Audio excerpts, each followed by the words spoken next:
And there are ways that you can detach energetically. I teach people how to do that. There are ways to detach. And when you detach, you are free. You are liberated.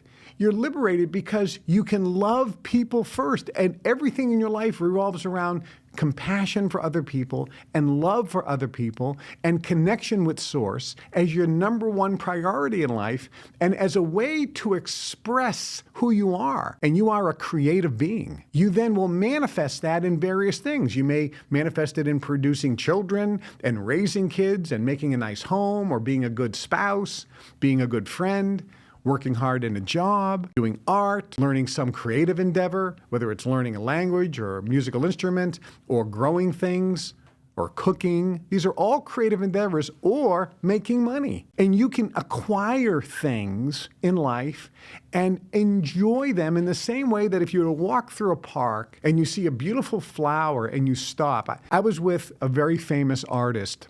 We were in Hawaii, and we were walking through the botanical gardens in Hilo.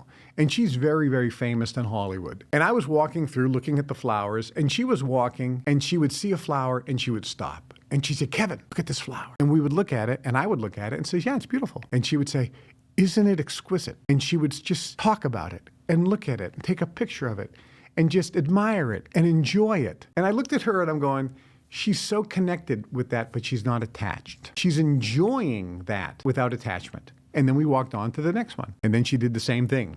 We went through this botanical garden. It would have taken me 30 minutes. It took us 3 hours because she was enjoying everything without attachment. So if you can do that same thing with stuff, a car that you buy, a piece of jewelry that you have, an artifact that you have, an heirloom that you have, a favorite piece of art, your home, or are you attached to a person? If you live life without attachment, you are free. You can have stuff. You can make money. You can have pleasures in life.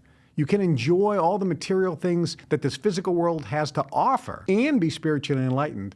The simple trick is not being attached to the physical things.